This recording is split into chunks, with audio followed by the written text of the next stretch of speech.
이제 우리의 몸과 마음을 가다듬고 다 같이 일어서셔서 26년 4월 26일 주일 예배를 하나님께 드리겠습니다.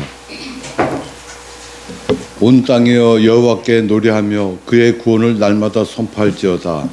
여호와는 위대하시니 극진히 찬양할 것이요 모든 신보다 경외할 것이며 만국의 모든 신은 헛것이나 여호와께서는 하늘을 지으셨도다. 하나님은 영이시니 예배하는 자가 영과 진리로 예배할지니라. 아멘.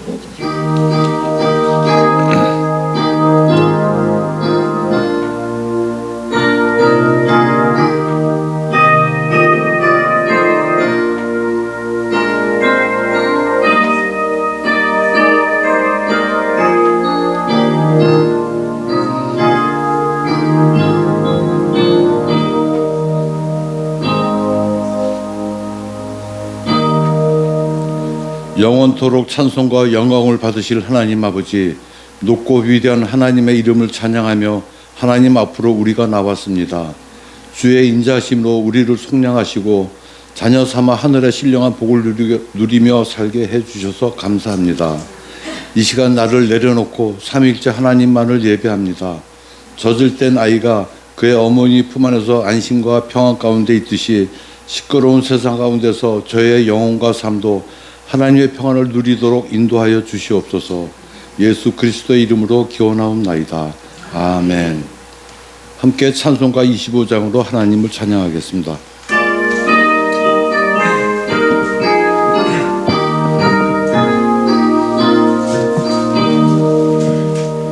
멸류관 벗어서 주 앞에 드리세. 저 천사 기쁜 노래가 온 땅에 퍼지네. 내 영을 깨어서 주 찬송하여라. 온 백성 죄를 속하신 만왕의 왕일세. 멸류관 벗어서 드리세. 그 손과 몸의 상처가 온 영광이 빛나네. 하늘의 천사도 그 영광 보고서 온갖 신비 알고자 늘 흠모하도다. 멸류관 벗어서 주 앞에 드리세. 온 세상 전쟁 그치고 오겠네. 주 보좌 앞에서 온 백성 엎드려 그 한량없는 영광을 찬송합니다.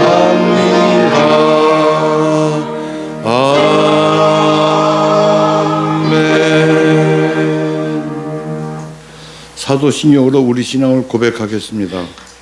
나는 전능하신 아버지 하나님 천지의 창조주를 믿습니다. 나는 그의 유일하신 아들 우리 주 예수 그리스도를 믿습니다. 그는 성령으로 잉태되어 동정녀 마리아에게서 나시고 본디오 빌라도에게 고난을 받아 십자가에 못 박혀 죽으시고 장사된 지 사흘 만에 죽은 자 가운데서 다시 살아나셨으며 하늘에 오르시어 전능하신 아버지 하나님 우편에 앉아 계시다가 거기로부터 살아있는 자와 죽은 자를 심판하러 오십니다. 나는 성령을 믿으며 거룩한 공교회와 성도의 교제와 죄를 용서받는 것과 몸의 부활과 영생을 믿습니다. 아멘. 오늘 교독하실 말씀은 시편 23편 1절에서 6절까지의 말씀입니다. 여호와는 나의 목자시니 내게 부족함이 없으리로다. 그가 나를 푸른 풀밭에 누이시며 쉴만한 물가로 인도하시는도다. 내 영혼을 소생시키시고 자기 이름을 위하여 의의 길로 인도하시는도다. 내가 사망의 심심한 골짜기로 걸릴지라도 해를 두려워하지 않을 것은 주께서 나와 함께 하시니라. 주의 지팡이와 막대기가 나를 나를 안위하시나이다. 주께서 내 원수의 목전에서 내게 상을 사려주시고 기름을 내 머리에 부으셨으니 내 잔이 넘치나이다. 내 평생의 선하심과 인자하심이 반드시 나를 따르리니 내가 여호와의 집에 영원히 살리로다. 모두 자리에 앉으시겠습니다. 찬송가 390장을 찬양하겠습니다.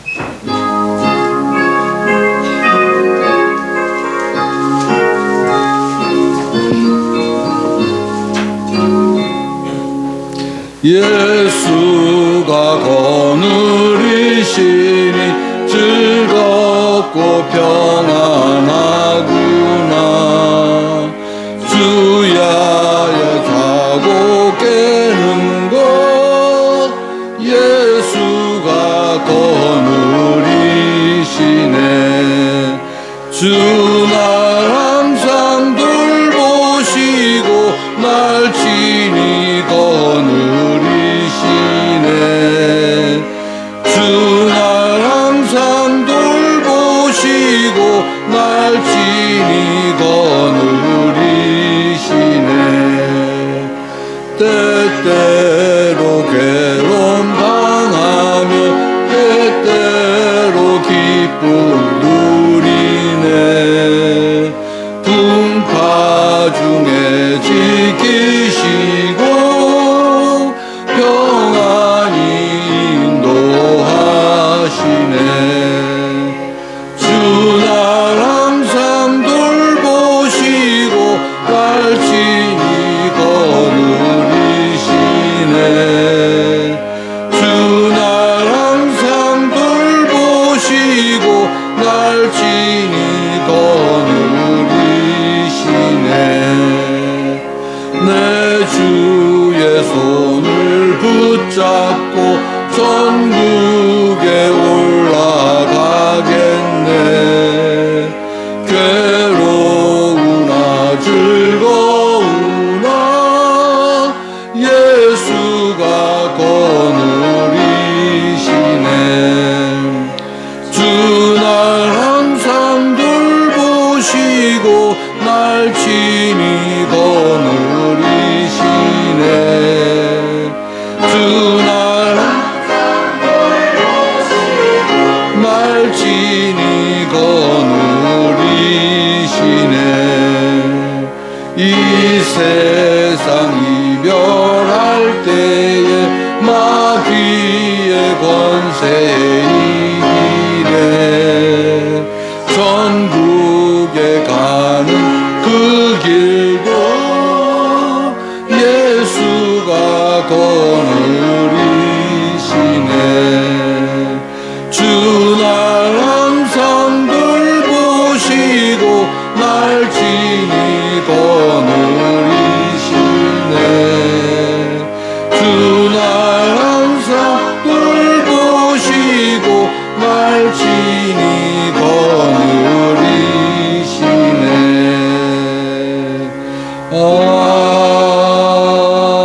아멘.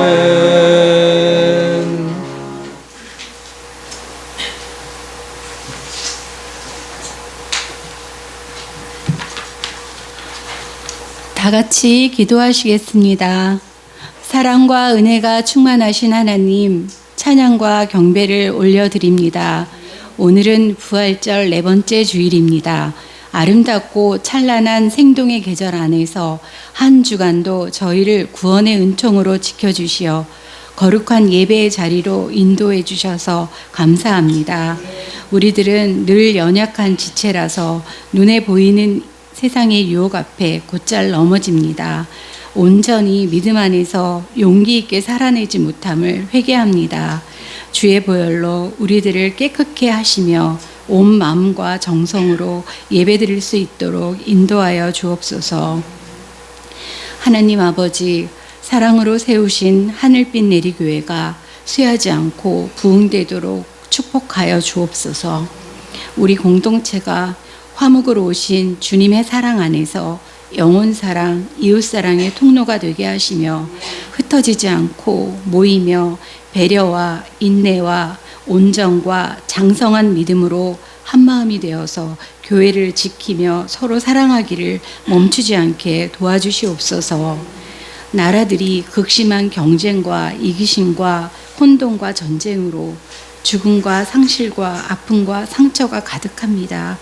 자비와 긍휼로 위로하여 주시고 치유하시오며 하나님 보시기에 심히 좋았던 세상으로 회복시켜 주시옵소서.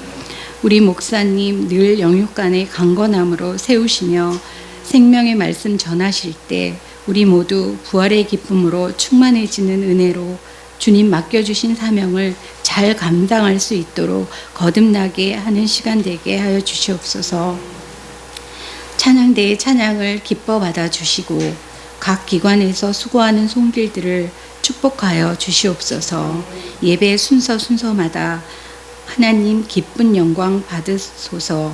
사랑이신 예수님의 이름으로 기도드립니다. 아멘.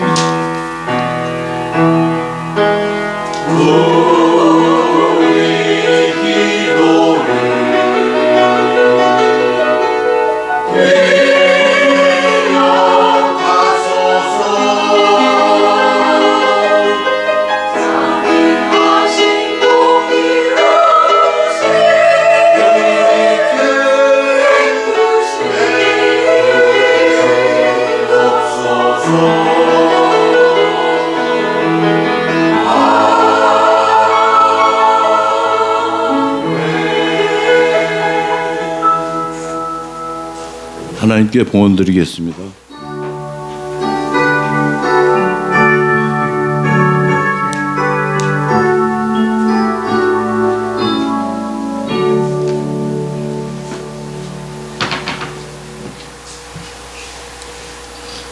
기도드리겠습니다. 하나님 아버지, 우리를 자녀로 택하여 이 땅에 살면서 아버지 되신 하나님을 세상에 보여주며 하나님 주시는 복을 누리며 살게 하시니 감사합니다. 어렵고 힘들지만 때에 따라 우리의 필요를 채워주심을 알고 11조와 감사의 예물을 드립니다. 기쁘게 받아주시고 드리는 손길 위에 복을 더하여 주시옵소서. 예수님의 이름으로 기도드리옵나이다. 아멘.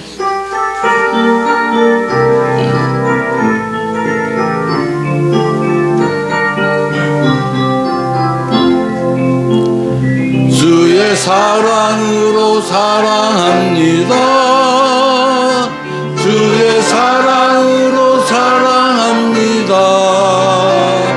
형제 안에서 주의 영광을 보내 주의 사랑으로 사랑합니다. 주의 사랑으로 환영합니다. 주의 사랑으로 환영합니다. 자매 안에서 주의 영광을 보내 주의 사랑으로 환영합니다.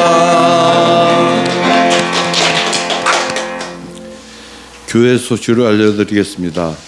오늘은 부활절 넷째 주일입니다. 매주일 부활을 기억하고 기쁨과 감사로 살아가는 부활 신앙을 가진 우리 모두가 되어야겠습니다. 이번 주 새한글 성경 소리내어 읽기 범위는 빌립보서, 골로새서, 데살로니가 전후서입니다. 하루에 2장, 2장씩이겠습니다. 그리고 우리의 그 반주자 되시는 이나영 선생 부부, 김나영 선생, 이선우와 김나영 선생과 딸을 순산하였답니다. 참 기쁜 소식입니다. 자, 찬송가 42장을 찬송하겠습니다. 425장입니다.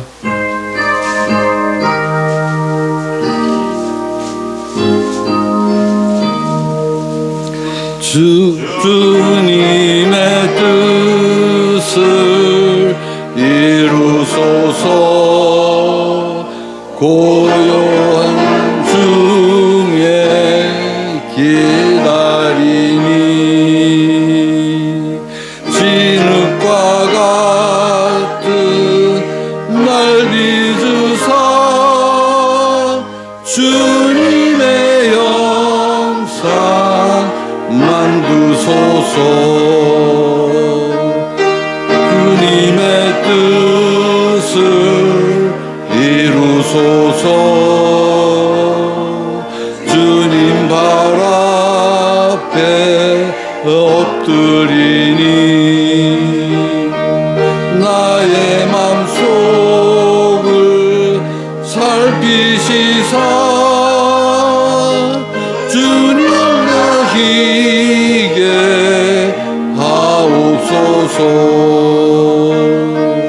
주님의 뜻을 이루소서.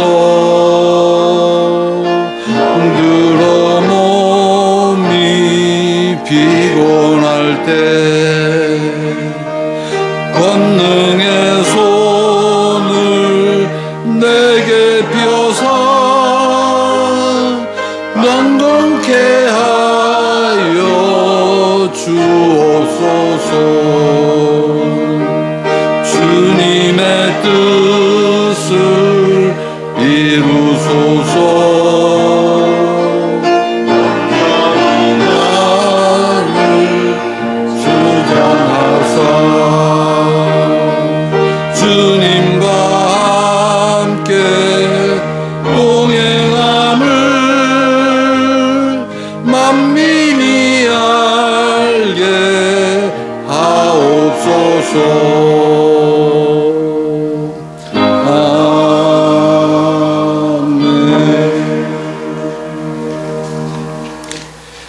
오늘 우리에게 주시는 하나님의 말씀은 창세기 12장 10절에서 20절 말씀입니다.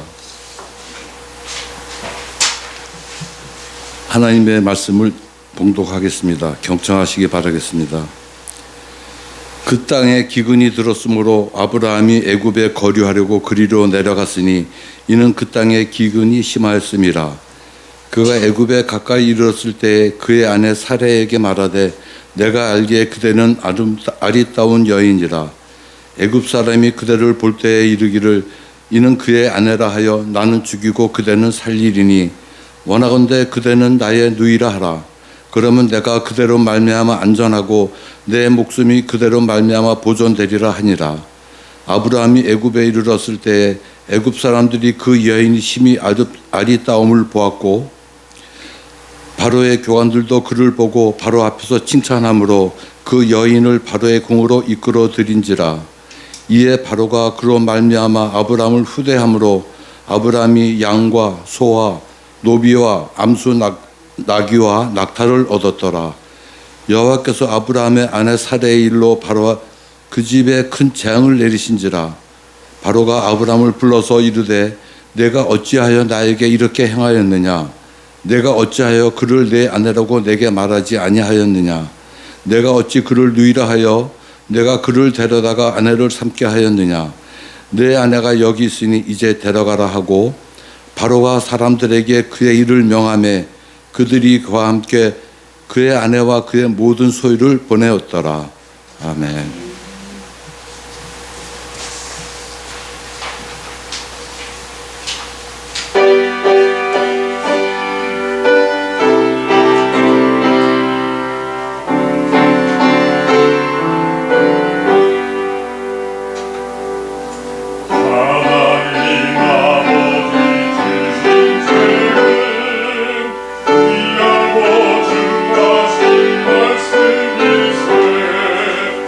이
홍수 이후 사람들은 힘과 권력으로 세상 나라를 세워 약육강식의 가치로 살면서 하나님을 대적하고자 합니다. 다들 그러고 있을 때 하나님께서는 믿음으로 시작된 하나님이 다스리는 나라를 만들어서 그 나라를 통하여 하나님께서 어떤 분이신지 그 나라와 그 백성들이 받는 복이 무엇인지를 보여주고자 아브라함이라는 사람을 선택하셨습니다. 아브라함의 아버지 데라는 당시 살던 갈대아 우르는 떠났지만 육신의 고향인 하란을 떠나지를 못하고 머물러 있었는데 아브라함은 고향과 친척과 아버지의 집을 떠나 가나안 땅에 들어감으로써 믿음의 조상이자 이 세상에서 복을 받는 기준이 되었습니다. 하지만 그렇다고 아브라함이 완전한 사람은 아닙니다. 믿음의 조상이고 이 땅에 세워진 하나님의 나라의 모형 이스라엘 있게 한 사람이기에 우리는 그가 완전할 것으로 생각하지만 어떻게 보면 동시대에 함께 살았던 욥에 비해서도 행위로는 의롭다고 함을 받기 힘든 사람이었습니다.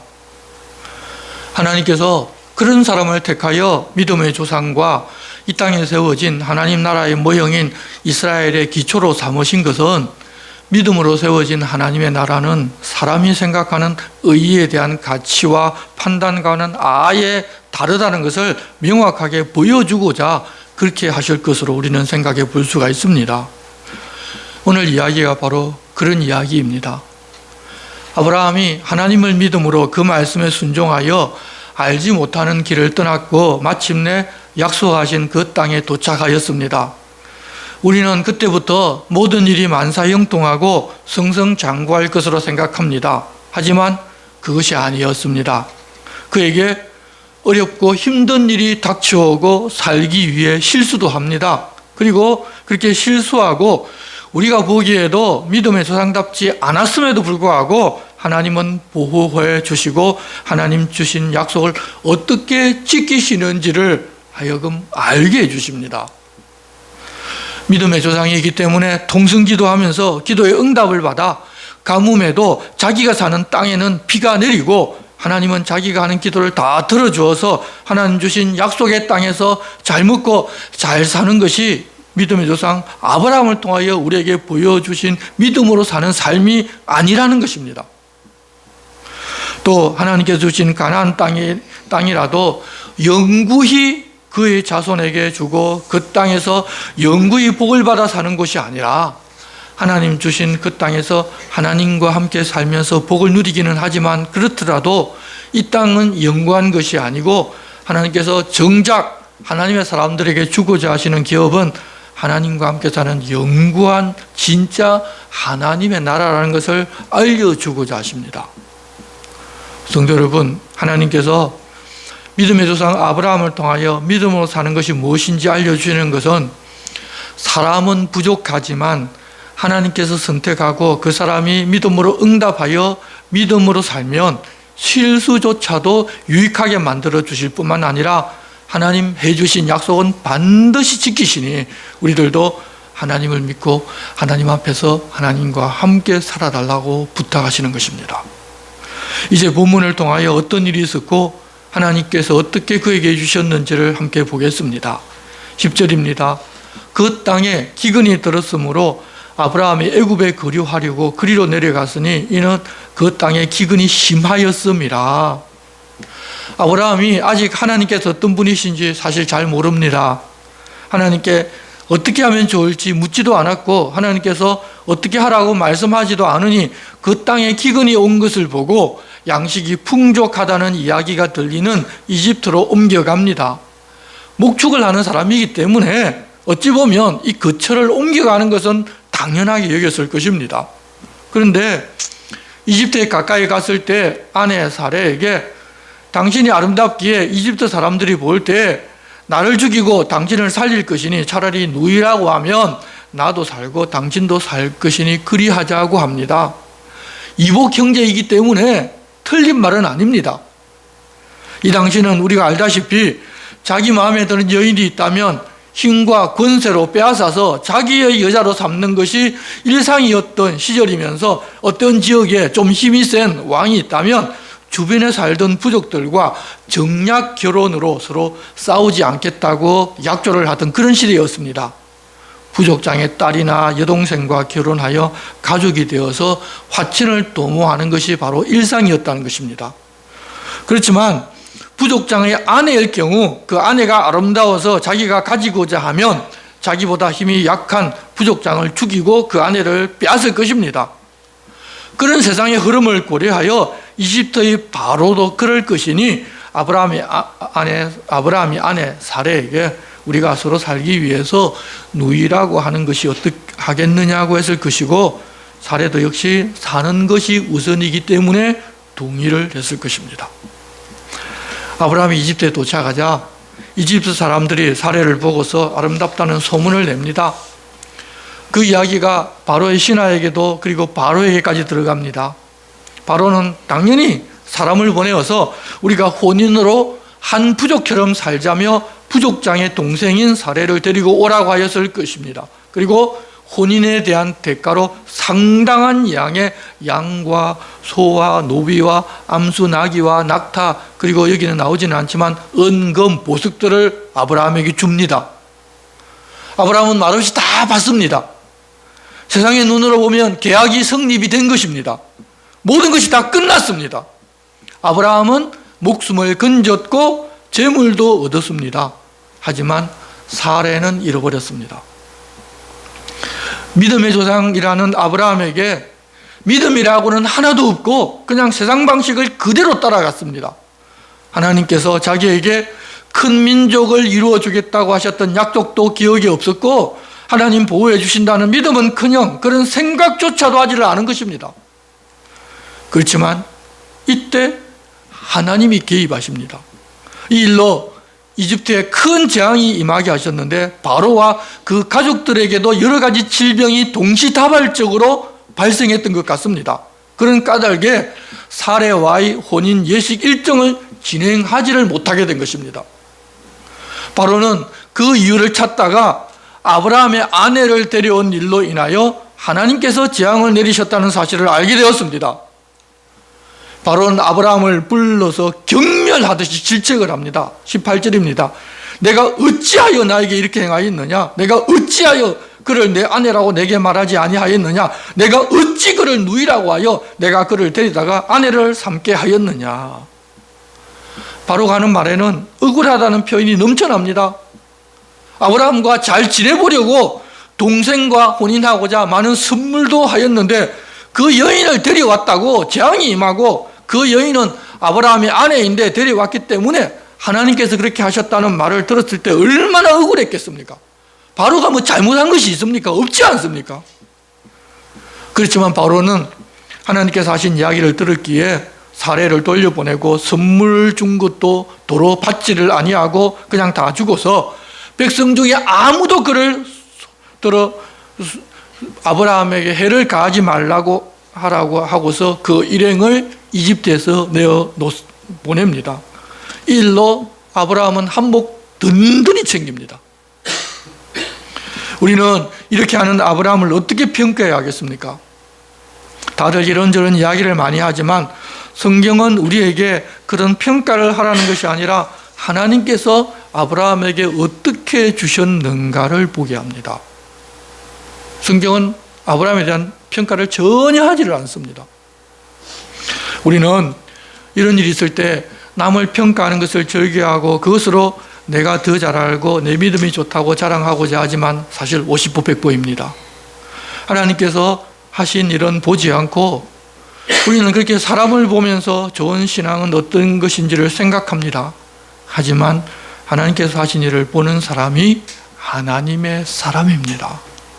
사람은 실수하고 부족합니다. 그런데 우리는 늘 사람을 보면서 평가하고 그것을 통해서 우리의 신앙을 점검하려고도 하고 내가 무엇이나 된 사람인 것처럼 그렇게 남들에게 인정받으려고도 합니다. 다 그렇습니다. 성도 여러분, 우리가 믿음으로 산다고 하지만 여전히 부족한 사람들입니다. 우리 모두가 다 말입니다. 처음 믿을 때에는 하나님 원하시는 것이 무엇인지도 잘 모르고 인간적인 방법을 선택할 때도 참 많습니다. 그렇지만 하나님께서는 실수했다고 꾸중하고 믿음 없다고 우리를 내치는 것이 아니라 위기의 순간에 개입하셔서 그것조차도 선으로 바꾸어 주십니다. 아브라함이 울고불고 구해달라고 해서 하나님께 지극정성을 바치니까 그것을 보고 하나님 구원해 주신 것이 아니라 하나님께서 택한 사람이기에 그냥 손을 펴서 구원해 내신 것입니다. 여러분, 우리들도 다 그런 사람들입니다. 사람의 가치관대로 하나님께 무엇을 해야 한다고 말하는 말에 은혜를 받고서 그렇게 해보자는 것이 아니라 먼저 손을 펴서 구원하고 은혜 베푸시는 하나님의 손길을 보고 감사하고 사는 우리가 되어야 할 것입니다. 또한 그 하나님께서 나를 선택하실 뿐만 아니라 여기 계신 한 분 한 분 다른 분들도 다 선택하셨습니다. 그러면 나 아닌 다른 성도에 대해서도 우리가 어떻게 해야 할지 여러분 답을 찾을 수 있을 것입니다. 이제 13장으로 넘어갑니다. 기근 때문에 이집트로 내려갔다가 위기에 빠졌었지만 하나님의 도우심으로 한 몫을 챙겨온 아브라함은 가축과 은금 등 소유가 풍부하게 되었습니다. 이집트에서 나온 아브라함 일행은 네게브에서부터 길을 떠나 북쪽을 향하여 이동합니다.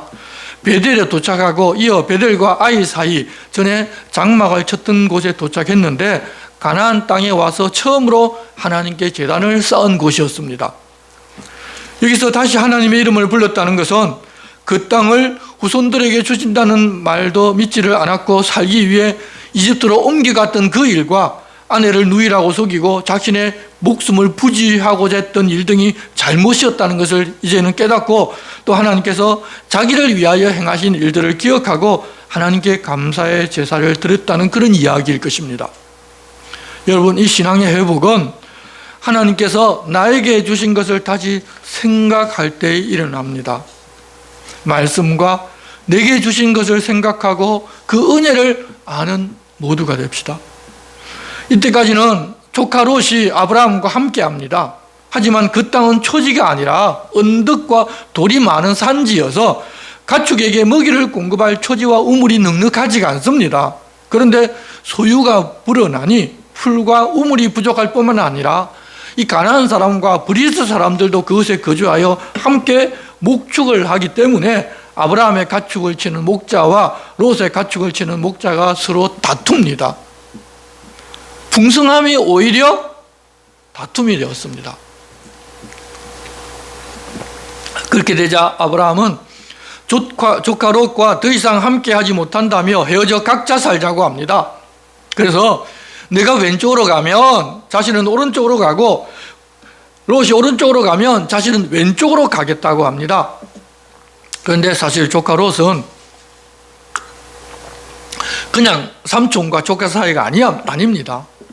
당신은 집단으로 모여 살아야 그나마 안전을 도모할 수가 있었기 때문에 하란에서부터 함께 이동한 그 가족입니다.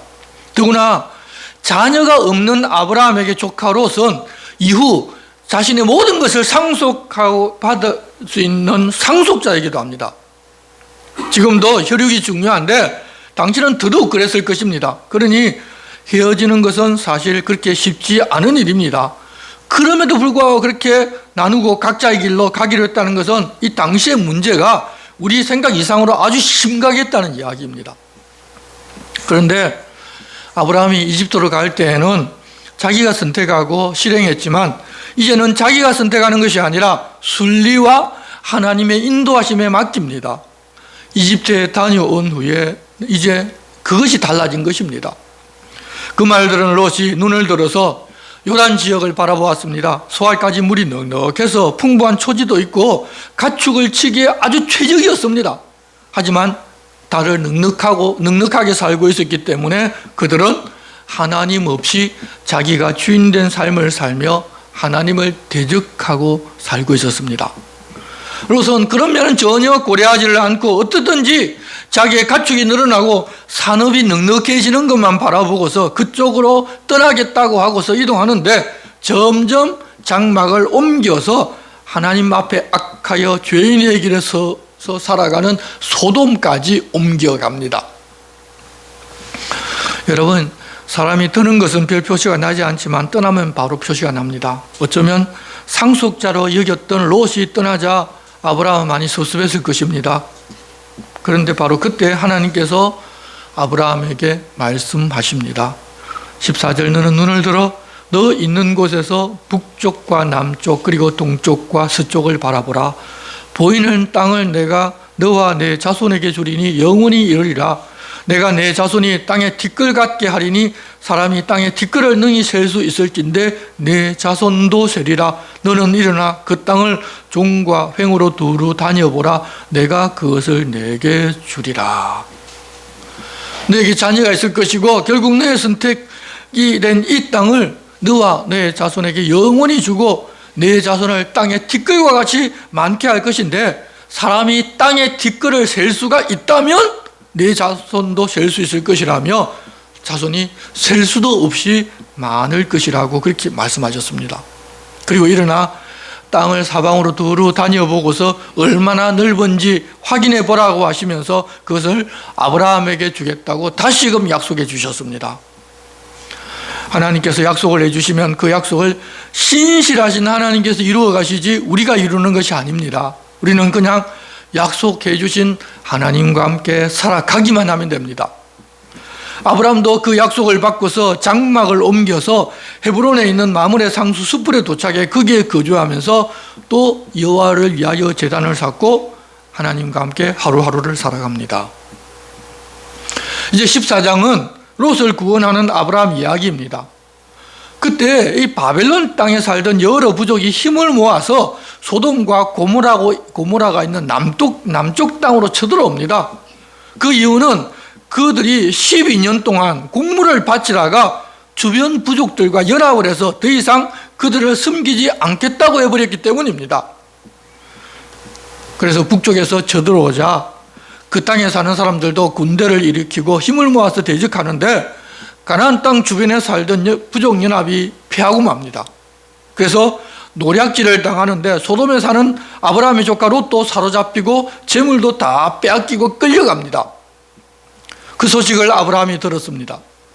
아브라함은 자기가 거느리고 다스리는 318명을 데리고 단까지 쫓아가서 그들을 노략하고 돌아가는 그들을 쳐부수고 다메섹 왼편 호바까지 뒤쫓아가서 롯과 그의 재물과 부녀와 친척을 다 찾아옵니다. 아브라함이 데려간 사람이 그 정도였다는 것은 아브라함과 함께 사는 무리가 약 1000명 정도 이상이 되었다는 것인데 하나님께서 그동안 그렇게 큰 세력으로 만들어 주셨습니다. 아브라함이 노략을 당한 것을 되찾고 돌아올 때 소돔 왕의 골짜기에 나와서 아브라함을 영접하였고 살렘 왕 멜기세덱도 떡과 포도주를 가지고 아브라함을 맞으러 나옵니다. 그런데 이 살렘이란 당시에 예루살렘 땅을 말하는 것이고 멜기세덱은 의의 왕이라는 뜻을 가졌습니다. 당시 예루살렘 땅을 다스리던 왕이었습니다. 다윗 때 예루살렘을 정복해서 그 땅이 이스라엘 땅이 되었는데 아브라함 때부터 이미 그 땅과 관련이 있다는 이야기를 하고 있습니다. 그가 떡과 포도주를 가지고 승리하고 돌아오는 아브라함을 맞이해서 했는데 여러분 그 사람은 유대인이 아닙니다. 그러면서 당시 하나님의 제사장으로 부름을 받아 사람들을 하나님과 이어주던 존재로 평화와 의의 왕으로 2000년 후에 오실 메시아의 모형이 된다는 것을 보여주셨는데 성경이 창세기부터 태초부터 계시면서 영원히 사람을 하나님께로 인도하고 중보해 주실 그리스도 예수에 대한 이야기라는 사실을 알려주셨는데 나중에 히브리서 7장을 보면 그 의미를 상세하게 설명해 주십니다. 19절입니다. 그가 아브라함에게 축복하 이르되 천지의 주제이시요 지극히 높으신 하나님이여 아브라함에게 복을 주옵소서. 너희 대적을 내 손에 붙이신 지극히 높으신 하나님을 찬송할지로다 하며 아브라함이 그 얻은 것에서 10분의 1을 멜기세덱에게 줬더라. 아브라함을 승리하게 해주신 분이 하나님이시라는 것을 알려주고 하나님께서 아브라함에게 복 주시기를 빌어줍니다. 그러자 아브라함은 지극히 높으신 하나님의 제사장 멜기세덱에게 얻은 10분의 소득의 10분의 1을 줍니다. 소위 11조를 드린 것입니다. 우리는 11조는 율법이고 모세에게 주신 하나님의 법으로 알고 있지만 사실은 아브라함이 스스로 하나님의 제사장에게 얻은 것의 10분의 1을 드린 것을 알고 제도화가 된 것이지 율법으로부터 그 제도가 처음 나온 것이 아니라는 것입니다. 만일 율법이었다면 신약의 교회는 그것을 전부 다 거부했을 것입니다. 우리는 이 11조를 율법에 따라 드리는 것이 아니라 평화의 왕이고 의의 왕이었던 멜기세덱에게 아브라함이 드렸던 것처럼 의의 왕이시고 평화의 왕이신 예수님께 자발적으로 드리는 것이고 주님의 몸된 교회가 그것을 바르게 사용하여 교회를 교회답게 만드는 것입니다. 11조 드리지를 않아서 큰일이 일어나고 집에 질병이 생기고 가족에게 우환이 생기기에 억지로 드리는 것이 아니라 우리 하나님 주신 은혜와 예수님 자기 몸을 버려서 우리를 구원해 주신 그 은혜를 알고 기쁨과 감사로 내가 드리고 싶어서 드리는 것을 여러분 잊지 마시기를 바랍니다. 11조 그렇게 억지고 율법이 아니기 때문에 안 드린다고 여러분 집에 큰 난리 나는 거 아닙니다. 그러다 보니 그런 줄 알고 있었는데 한번 빼먹었는데도 난리가 안 나는 것을 보고서 안 내도 되는구나. 여러분 그렇게 하는 것이 아니라 하나님 앞에 드리는 그것은 내 마음의 감사와 감격으로 드리는 것입니다. 신약 교회는 그것을 가르치는 것이지 다르게 이야기하는 것이 아닙니다. 그 모습을 곁에서 본 소돔 왕이 당시 전쟁을 하면 노량물을 자기가 취하는 방식대로 사람은 자신에게로 보내고 얻은 물건은 다 아브라함이 가져가라고 합니다. 하지만 아브라함은 소돔 왕에게 천지 22절 천지의 주제시요 지극히 높으신 하나님이 여호와께 내가 손을 들어 맹세하노니 내 말이 내가 아브라함으로 치부하게 하였다 할까 하여 내게 속한 것은 실 한 오락이나 들매끈 한 가닥도 내가 가지지 아니하리라. 오직 젊은이들이 먹은 것과 나와 동행한 아넬과 에스골과 마므레의 분깃을 제할지니 그들이 그 분깃을 가질 것이니라고 합니다. 하나님께서 자기에게 복을 주셔서 자기가 부자가 되었는데 소돔 왕이 그 재물을 주어서 부자가 되었다는 이야기가 나올 수가 있기 때문에 하나도 받지를 아니하고 다만 소유된 경비와 아브라함과 함께한 사람들은 자기들의 분깃을 받게 하겠다고 합니다. 자기가 그런다고 남들까지 그러라고 강요하지를 않았습니다. 우리도 신앙생활할 때 자신은 남들보다 좀 더 높은 수준의 신앙 모습을 가지고 있을 수도 있지만 그렇다고 그것을 남에게 강요해서는 안 된다는 것을 보게 하십니다. 그 사회의 수준을 따라가는 사람들은 그렇게 하라 하고 나는 하나님 앞에서 하나님의 이름을 높이고 하나님께서 내게 주시는 일이 나타나도록 살면 되는 것이지 다른 사람에게 자기 수준을 강요하지를 마시기를 바랍니다. 오히려 그냥 기다려주시고 하나님께서 그 사람에게 어떤 은혜를 베푸시고 그 사람을 어떻게 이끌어 가실지 늘 기대하면서 살아가야 합니다. 그것이 다른 성도를 보는 우리의 기준입니다. 이제 보면 아브라함이 처음보다는 하나님께서 어떤 분이신지 그리고 자신이 하나님 앞에서 어떻게 살아야 하는지 어느 정도 알게 되었다는 것을 봅니다.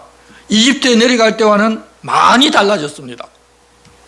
그 일 후 하나님의 말씀이 환상 중에 임하여 아브라함에게 약속을 주십니다. 15장 1절 하반절입니다.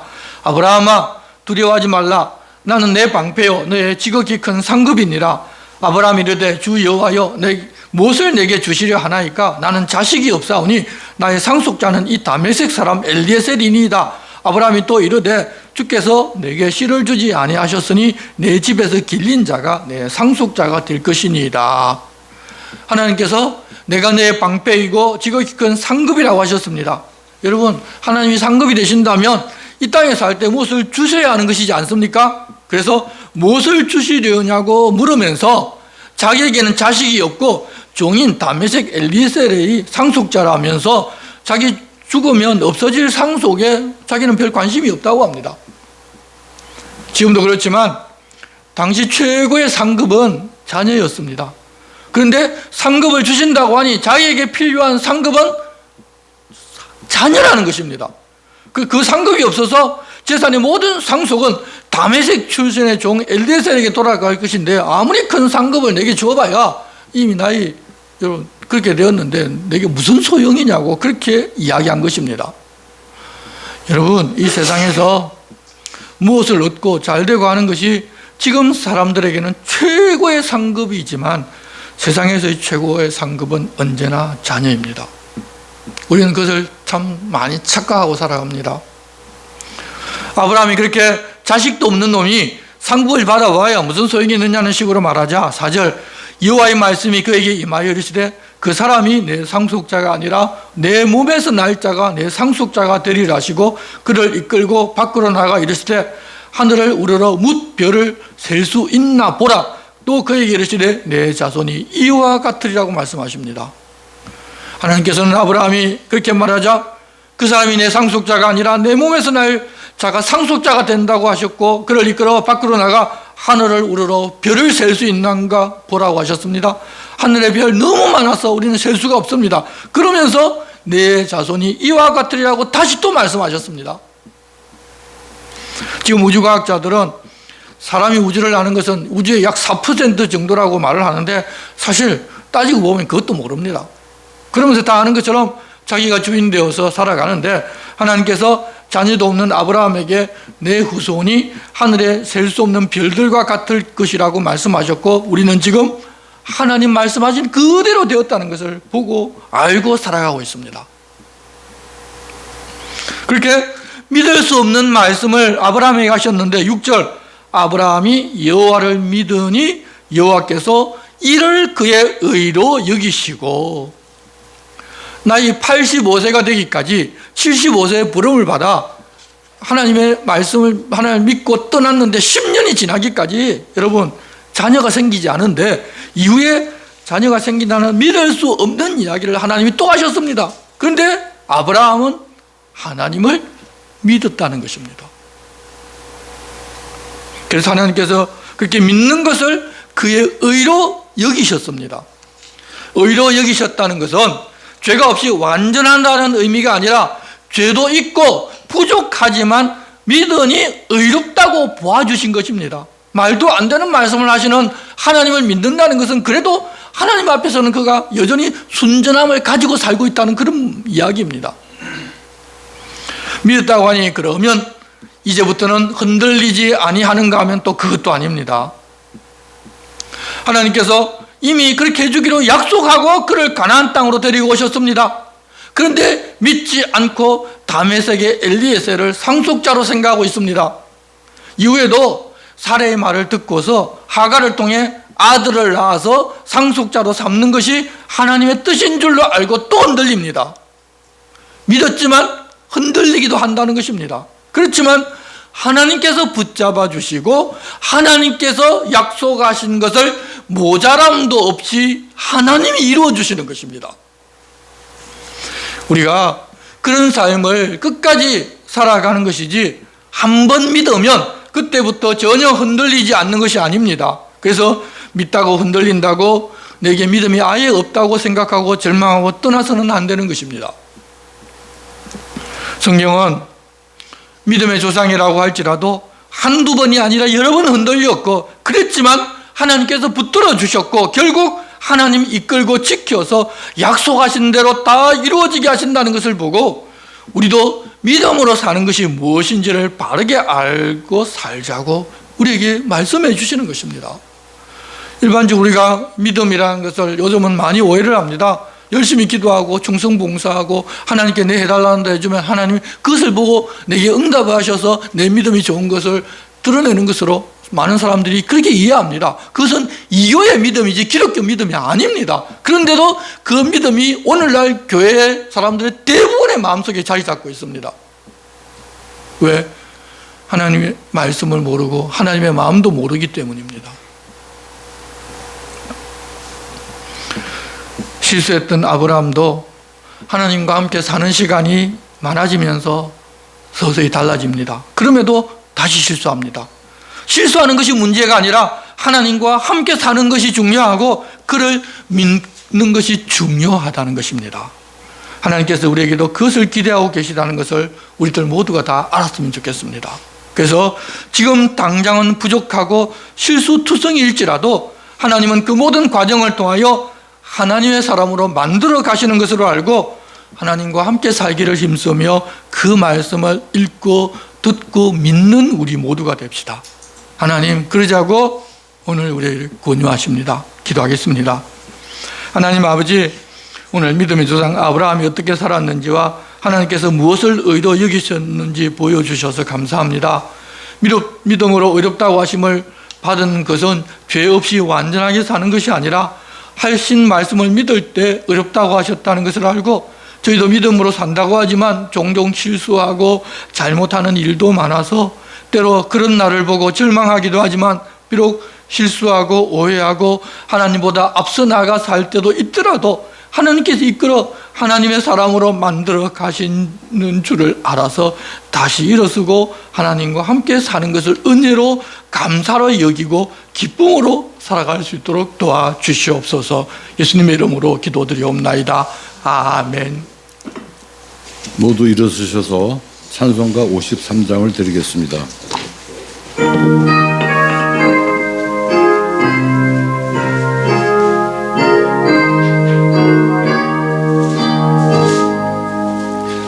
성전을 떠나가기 전 머리를 숙일 때 주께서 함께 계시고 복 내려 주소서. 집으로 돌아가는 길 주 동행하시고 내 모든 언행 심사를 다 지켜주소서. 거룩한 날이 다가고 저녁이 되도록 주 우리 맘에 빛 되사 늘 계시옵소서.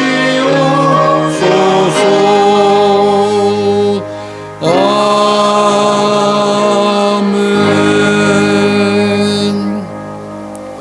우리 주 예수 그리스도의 은혜와 하나님 아버지의 사랑과 성령님의 감동 감화와 교통하심이 믿음으로 사는 것이 어떤 것인지 믿음의 조상 아브라함을 통하여 알고 믿음으로 바르게 살고자 여기 모여있는 주님의 거룩한 자녀들 위해 이제로부터 영원토록 함께 하시기를 간절히 축원하옵나이다. 아멘.